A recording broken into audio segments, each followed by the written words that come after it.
दोस्तों आज हम बात करने वाले हैं एक ऐसे माउंटेन रेंज के बारे में जो केवल भारत का ही नहीं बल्कि पूरे एशिया का सबसे ओल्डेस्ट माउंटेन रेंज है। आज हम बात करने वाले हैं उस माउंटेन रेंज के बारे में जिसे हिमालयास का बड़ा भाई भी कहा जाता है और जिसका भारत के करंट ज्योग्राफिकल स्ट्रक्चर फॉर्म करने में एक अहम रोल है। जिस माउंटेन रेंज ने ना केवल दिल्ली एनसीआर को रेगिस्तान होने से बचाया है बल्कि इंडिया के नॉर्थ वेस्टर्न पार्ट में लाइफ और बायोडाइवर्सिटी को अकेले दम पर सस्टेन किया है। जी हाँ, हम बात कर रहे हैं इंडिया के नॉर्थ वेस्टर्न पार्ट में located the Aravallis mountain ranges की। मेरा नाम है शिवम और आज हम डिस्कस करेंगे इंडिया के ओल्डेस्ट माउंटेन रेंज और इसके हिस्ट्री के बारे में। साथ ही हम इसके सिग्निफिकेंस को भी एनिमेशन के थ्रू डिटेल्स में समझेंगे। तो चलिए शुरू से स्टार्ट करते हैं। Extent of Aravallis.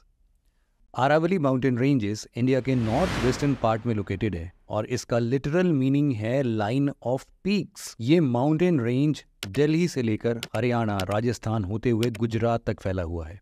इसका टोटल लेंथ 700 किलोमीटर से भी ज्यादा है और इस माउंटेन रेंज में लोकेटेड हाईएस्ट पीक है गुरु शिखर, जो राजस्थान के माउंट आबू के नजदीक लोकेटेड है। गुरु शिखर पीक की हाइट 1722 मीटर्स है, जो पूरे अरावली रेंज में सबसे ज्यादा है। Aravalli mountain ranges mineral resources के साथ साथ प्रेशियस स्टोन्स जैसे कि ग्रेनाइट, सैंडस्टोन और मार्बल्स में बहुत रिच है। इनफैक्ट अरावली में लोकेटेड मकराना के बारे में आप सबने सुना ही होगा। मकराना हाई क्वालिटी मार्बल्स के लिए पूरे देश भर में फेमस है और यही वो जगह हैं जहां के मार्बल्स का यूज आगरा के ताजमहल को बनाने में किया गया था। खैर, ये तो बात हो गई अरावली के एक्सटिंक्ट की।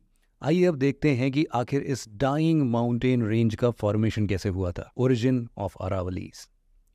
दोस्तों, जैसे कि हमने पहले भी डिस्कस किया कि अरावली केवल इंडिया का ही नहीं बल्कि पूरे एशिया का सबसे ओल्डेस्ट फोल्ड माउंटेन रेंज है। इसका फॉर्मेशन आज से करीब 2000 से 3000 मिलियन साल पहले हुआ था। हाँ जी, बिल्कुल सही सुना आपने।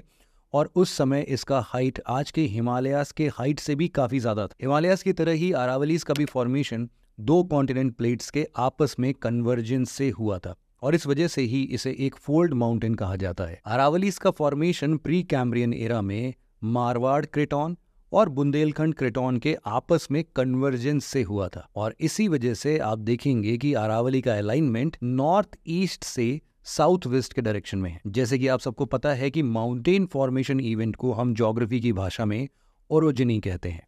अरावली का फॉर्मेशन जिस जियोलॉजिकल इवेंट से हुआ उसे हम दिल्ली अरावली ओरोजिन कहते हैं और ये आज से करीब 2.3 बिलियन साल पहले उस समय हुआ था जब हिमालयस माउंटेन का नामो निशान तक नहीं था। उस time Indo Australian plate Eurasian plate से टकराई ही नहीं थी, इसीलिए हिमालयस का तो कोई नामो निशान नहीं बनता। खैर, जब इसका फॉर्मेशन हुआ ना तब इसकी हाइट काफी ज्यादा थी, लेकिन सालों से लगातार इसके इरोजन, माइनिंग, एक्सप्लॉयटेशन और कॉन्टिन्यूअस वेदरिंग के चलते इसका एवरेज हाइट अब मात्र 400 से 800 मीटर ही रह गया है। अरावलीज में इलीगल माइनिंग और इंक्रोचमेंट का अंदाजा आप बस इसी बात से लगा सकते हैं कि सेंट्रल एम्पावर्ड कमिटी, जो कि एक एक्सपर्ट कमिटी थी जिसका फॉर्मेशन सुप्रीम कोर्ट ने खुद अरावली माउंटेन्स में हो रहे इलीगल माइनिंग को स्टडी करने के लिए किया था, उसने अपनी रिपोर्ट में कहा कि लास्ट 50 सालों में राजस्थान में मौजूद 128 में से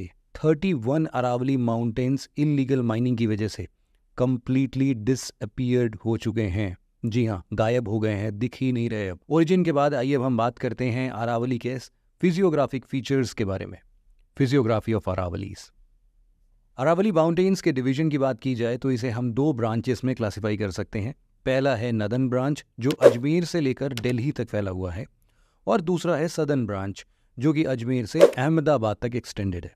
सदर्न ब्रांच के कंपैरिजन में अरावलीज का नदर्न ब्रांच ज्यादा इरोडेड है और इसकी वजह से इसकी हाइट भी सदर्न ब्रांच के कंपैरिजन में कम है। अरावलीज माउंटेन के लेफ्ट साइड में थार डिजर्ट लोकेटेड है और इसके राइट साइड में लोकेटेड है ईस्टर्न राजस्थान अपलैंड्स। इसी तरह अरावली माउंटेन्स के सदर्न पार्ट में लोकेटेड है गुजरात प्लेन्स और इसके नदर्न पार्ट में लोकेटेड है गंगा यमुना प्लेन्स। राजस्थान में located the great boundary fault Aravalli mountains को गैंगेटिक प्लेन्स और विंध्यान रेंज से सेपरेट करती है। हिमालयन माउंटेन रेंजेस और वेस्टर्न घाट्स की तरह ही अरावली माउंटेन में भी कई सारे पासेस लोकेटेड हैं जिससे ट्रांसपोर्ट और कम्युनिकेशन होता है। अरावली माउंटेन्स में लोकेटेड माउंटेन पासेस में सबसे इंपॉर्टेंट पास है हिस्टोरिकल हल्दी घाटी पास। ये पास राजस्थान के राजसमंद डिस्ट्रिक्ट को उदयपुर डिस्ट्रिक्ट से कनेक्ट करता है। ये पास महाराणा प्रताप और मुगलों के बीच लड़ी गई बैटल ऑफ हल्दी घाटी 1576 के लिए भी काफी फेमस है। अरावली में लोकेटेड दूसरा इंपॉर्टेंट पास है गोरन पास, जो माउंट आबू के नजदीक लोकेटेड है। ये पास उदयपुर सिटी को सिरोही डिस्ट्रिक्ट से कनेक्ट करता है।